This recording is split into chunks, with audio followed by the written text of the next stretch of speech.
You know that feeling when you finally cross that $20,000 line in your savings or brokerage account, and for the first time, your bank app doesn't make your stomach drop, you open it. See the number, and instead of immediately calculating how many more weeks until payday, you just exhale the constant low-level anxiety that used to live in the back of your head.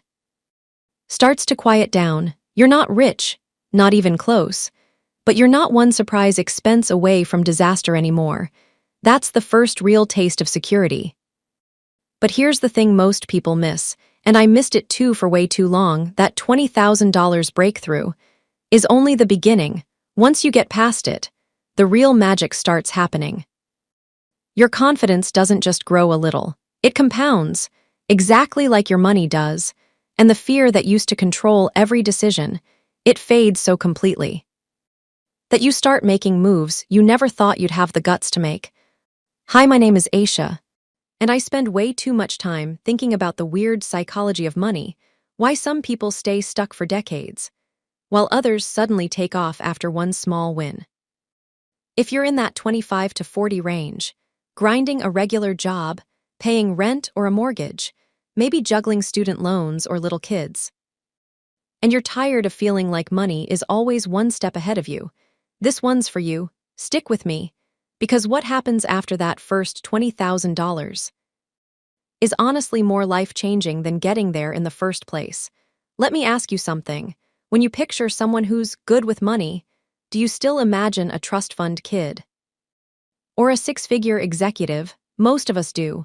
But the truth is, the biggest shift happens for regular people like us once we get past that initial buffer. You've already done the hardest part, building the habit, saying no to stuff, watching the balance slowly climb. Now the game changes. The fear of financial emergencies doesn't just get smaller. It basically disappears, and when that fear leaves, something wild happens. You stop playing defense and start playing offense with your money and your life. Think about it this way. At $20,000, you've got maybe 3 to 6 months of expenses covered. Depending on where you live, that's huge. But when you push toward $50,000 or $100,000, that safety net becomes so solid that your brain literally rewires. Psychologists call it moving from scarcity mindset to abundance mindset, and it's not fluffy self-help talk. It's measurable. Research shows that once people have a real emergency fund, their financial stress drops dramatically, and they start making better long-term decisions. But here's where it gets exciting with actual numbers. Let's say you're now consistently putting away $1,500 a month. That's realistic if you're earning $60K to $90K. And you've already cut the obvious fat from your budget. You're throwing it into a simple, boring index fund like VTI or VOO that historically returns around 8% a year on average. Starting from $20,000, it takes you about 18 months to hit $50,000. $18 months, that's it. Now your money is working harder. That same $1,500 a month, plus the compounding, takes you from $50,000 to $100,000 in another 26 months. Notice how the second leg took longer in absolute time, but you doubled the amount. Your existing money is now carrying more of the load. Keep going, and the acceleration gets ridiculous. From $100,000 to $200,000 at the same pace, only 41 months. And if you bump your savings rate to $2,000 a month, once you're making a little more, or your spouse starts contributing too, you can go from $100,000 all the way to $500,000 in roughly 105 months, less than 9 years. 9 years. From a six-figure starting point to $500,000, doing the exact same disciplined thing you were already doing. That's not hype. That's math working in your favor once the fear is gone. But the numbers on the screen are only half the story. The real transformation is what happens in your head when those numbers get bigger. At $50,000, an 8% return isn't the $1,600 you were getting at $20,000 anymore. It's $4,000 a year, showing up in your account while you sleep. $4 grand. Of money you didn't have to trade hours of your life for. At $100,000, it's $8,000. At $200,000, it's $16,000. That's real breathing room. That's the point where you stop obsessing over whether you can afford to replace your 5-year-old laptop, and you just buy the one that will actually last. And here's where the confidence boost really kicks in, when the fear of what if I lose my job, or what if the car dies, completely fades. You start saying yes to things you used to automatically say no to. You see a friend launching a side hustle, maybe a small e-commerce store, or freelance consulting in your field, and instead of thinking, that sounds risky, you think, I've got the buffer to invest $5,000 or $10,000 and see what happens. Take that $10,000 and put it into something with a realistic 15% return, maybe a proven small business, or even a disciplined options strategy if you know what you're doing, and in 3 years, it can grow to over $15,200, not life-changing on its own. But now you're playing with house money. The fear that used to freeze you is gone, so you actually take the shot. I get it, most people never reach this stage, because right after they hit $20,000, they do the exact opposite. They feel that little rush of security and immediately reward themselves with a new car payment or a fancier apartment. That's the hidden trap. Lifestyle inflation sneaks in right when your confidence is rising, and it quietly steals the future you're trying to build. That $500 a month car payment you deserve after all your hard work, over 5 years, that's $30,000 out the door, plus insurance and gas.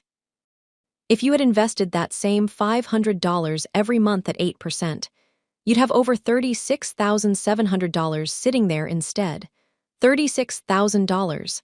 That could have been working for you. Instead of a depreciating metal box, the people who push past that temptation are the ones who watch their confidence explode.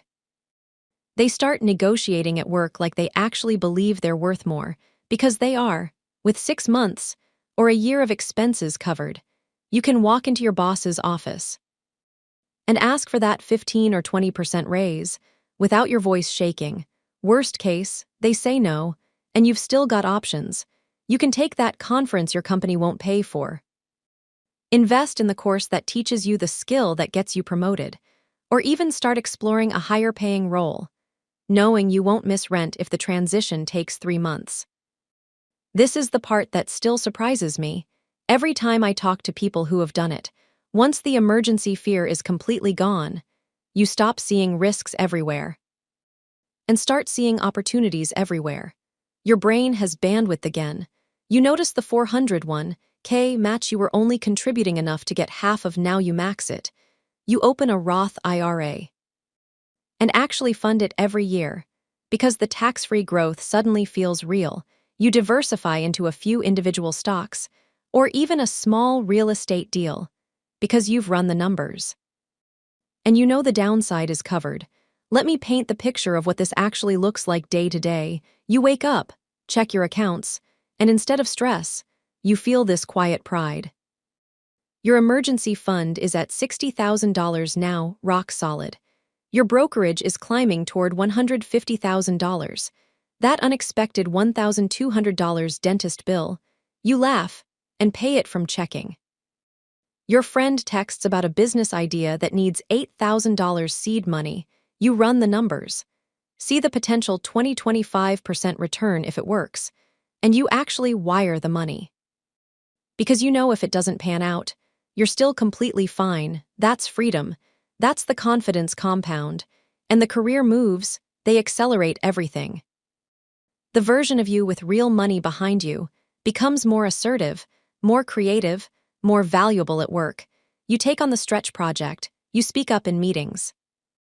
You ask for the promotion or the new title because the worst-case scenario no longer scares you, and often just having that calm confidence makes people treat you differently. Raises come easier. Opportunities show up. One good negotiation can add $10,000 or $15,000 to your annual income, which you then invest, which compounds even faster. It becomes this beautiful positive loop. The climax of all this, the moment that still gives me chills when I hear stories, is when you realize the fear is truly gone. Not reduced, gone. You look at your numbers, and you know, deep down, that no matter what life throws at you, layoff, medical bill, market crash, you've built something that can handle it. You've rewired your entire relationship with money, from how do I survive to how do I build the life I actually want. That shift is worth more than any dollar amount on the screen. On the other side of that fear wall is a version of you who sleeps better, laughs more, and actually enjoys the journey instead of white-knuckling through it. You take the vacation without guilt because you know the money is still growing. You help your parents or contribute to your kids' future without stress. You pursue the hobby, the business idea, the career pivot that used to feel impossible. So if you're sitting there right now with $5,000 or $12,000 or even that fresh $20,000, keep going. Don't stop at the first win. The real freedom, the real confidence, the real life you've been imagining, it's waiting. On the other side of the next $30,000, the next $50,000, the next $100,000. The math works, the psychology works, you just have to keep showing up. The same way you already did to get this far, your future self, the one who's calm, decisive, and actually in control, is already proud of you for starting. Keep stacking those wins. If this video helped you see the next level clearly, do me a quick favor and give it a thumbs up. And if you want more of this no fluff, psychology plus math approach to building real wealth, hit subscribe and turn on notifications. We've got a lot more ground to cover together. I'll see you in the next one. Now go make that next deposit. You've got this.